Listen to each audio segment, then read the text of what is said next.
ಸದ್ದಿಲ್ಲದೆ ತೆರೆಯ ಮರೆಗೆ ಸರಿದು ಹೋದ ಚೈತ್ರದ ಪ್ರೇಮಾಂಜಲಿಯ ಹೀರೋ ರಘುವೀರ್. ಆ ಕಾಲದಲ್ಲಿ ಈಟಿವಿಯ ಗೆಳೆಯರಾದ ಸೂರಿ ಮತ್ತು ಸಿದ್ಲಿಂಗು ದೊಡ್ಡಾಲದ ಮರದ ಬಳಿ ಇರುವ ರಘುವೀರ್ ಎಸ್ಟೇಟ್ಗೆ ಹೋಗಿ ಅಲ್ಲಿನ ಈಜುಕೊಳದ ಬಳಿಯ ಹುಲ್ಲು ಹಾಸಿನ ಮೇಲೆ ಕೂತು ನಟ ನಿರ್ಮಾಪಕ ರಘುವೀರ್ ಮುಂದೆ ಮೈಕ್ ಹಿಡಿದಾಗ ಆತ ಹೇಳಿದ್ದಿಷ್ಟು: ನಾವು ಸಾಮಾನ್ಯರಲ್ಲ ಸ್ವಾಮಿ, ಸಾವಿರಾರು ಕೋಟಿ ಬೆಲೆ ಬಾಳುವ ಜಮೀನುದಾರರು. ಟೌನ್ ಹಾಲ್ನಿಂದ ಹಿಡಿದು ಆ ಕಡೆ ಕನ್ನಡ ಭವನದ ತನಕ ಜಮೀನು ನಮ್ಮದೇ ಆಗಿತ್ತು. ಸಂಪಂಗಿ ರಾಮನಗರ ಏರಿಯಾದ ಅರ್ಧ ಭಾಗ ನಮ್ಮ ಸ್ವಂತದ್ದು. 100 ಎಕರೆ ಅಳತೆಯ ಈ ಎಸ್ಟೇಟ್ ನಮ್ಮದೇ. ನಮ್ಮಪ್ಪ ಮುನಿಯಲ್ಲಪ್ಪ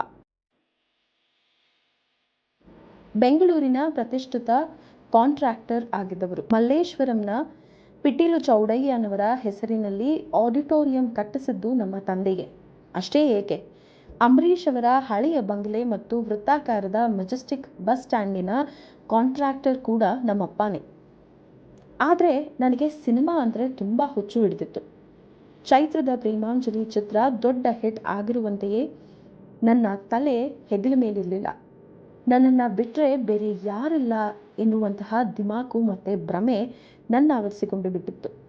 ಹೀಗಾಗಿ ಸಿನಿಮಾದ ಹಿಂದೆಯೇ ಹೋದೆ. ಸಿನಿಮಾದ ಹುಡುಗಿಯನ್ನೇ ಮದುವೆಯಾದೆ.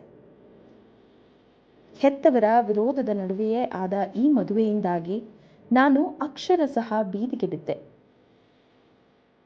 ಆಗ ಕೈ ಹಿಡಿದು ಮುನ್ನಡೆಸಿದವರು ಅಕ್ಕಪಕ್ಕದ ಮನೆಯವರು ಮತ್ತು ಗೆಳೆಯರು. ಇಷ್ಟು ಹೇಳಿ ತಾವಾಗಿಯೇ ಕಟ್ ಅಂದರು ರಘುವೀರ್. ಕ್ಯಾಮ್ರಾ ಚಾಲನೆ ನಿಂತಿತು. ಸುಧಾರಿಸಿಕೊಳ್ಳುವ ನೆಪದಲ್ಲಿ ರಘುವೀರ್ ಸ್ವಲ್ಪ ದೂರ ಮರೆಗೆ ಹೋಗಿ ಬಾಯರಿಸುತ್ತಾ ಮತ್ತೆ ಬಂದು ಕೂತರು. ರಘುವೀರ್ ಹೊಸ ಹುರುಪಿನೊಂದಿಗೆ ಹೇಳುತ್ತಾ ಹೋದರು: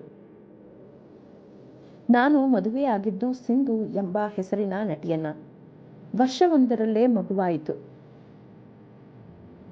ನಮ್ಮನ್ನ ಮನೆಯಿಂದ ಆಚೆ ನೂಕಿದ್ದರಿಂದ ಒಂದು ಪುಟ್ಟ ಗುಡಿಸಿನಂತಹ ಮನೆಯಲ್ಲಿ ವಾಸವಾಗಿದ್ದವು. ನನಗೆ ಸಂಪಾದನೆಯೇ ಇರಲಿಲ್ಲ. ಸಿಂಧು ನಟಿಸುವುದನ್ನು ಕೂಡ ನಿಲ್ಲಿಸಿದ್ರು. ಕೊನೆಗೆ ಗತ್ಯಂತರವಿಲ್ಲದೆ ಚೆನ್ನೈಗೆ ಹೋದೆವು.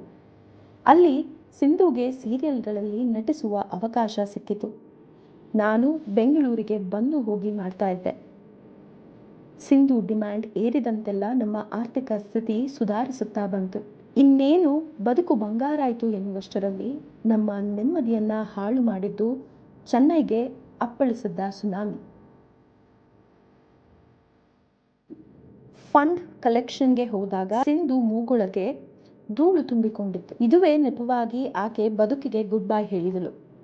ನಾನು ಮತ್ತೆ ಬೆಂಗಳೂರು ಸೇರಿಕೊಂಡೆ. ನಂತರದ್ದು ಥೇಟ್ ಸಿನಿಮಾ ಶೈಲಿಯ ಬದುಕು. ಹೆತ್ತವರು ಆಸೆಪಟ್ಟಿದ್ದ ಹುಡುಗಿಯನ್ನೇ ಮತ್ತೆ ಮದುವೆಯಾದೆ.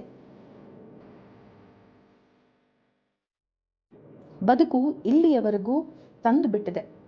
ಸಾವಿರಾರು ಕೋಟಿ ಒಡೆಯ ಅಪ್ಪ ಮುನಿಯಲ್ಲಪ್ಪ ಕೋಲೂರಿಕೊಂಡು ಇಲ್ಲೆಲ್ಲೋ ವಾಕಿಂಗ್ ಹೋಗಿರಬೇಕು. ಆಗೆಲ್ಲೋ ಈಗೆಲ್ಲೋ ಅಂತಿದ್ದಾರೆ. ಇದೇ ಎಸ್ಟೇಟ್ನ ಒಂದು ಮೂಲೆಯಲ್ಲಿ ಅಮ್ಮನ ಸಮಾಧಿ ಇದೆ. ಅದರ ಪಕ್ಕದಲ್ಲೊಂದು ಜಗುಳಿ. ಆ ಜಗುಳಿಯ ಮೇಲೆ ತಮ್ಮ ಸಮಾಧಿ ಮಾಡಬೇಕೆಂದು ಹೇಳಿ ಅಪ್ಪ ಟವಲ್ ಹಾಕಿದ್ದಾರೆ. ಇಷ್ಟು ಹೇಳಿ ಮತ್ತೆ ರಘುವೀರ್ ದೂರದ ಮರೆಗೆ ಹೋದ್ರು. ಮತ್ತೆ ಹಿಂದಿರುಗಲಿಲ್ಲ.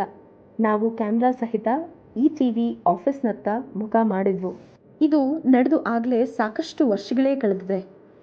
ಯಾವುದೋ ಬೇರೊಂದು ಸಿಡಿಯನ್ನ ಹುಡುಕುತ್ತಿದ್ದಾಗ ರಘುವೀರ್ ಸಂದರ್ಶನದ ಈ ಸಿಡಿ ಸಿಕ್ತು.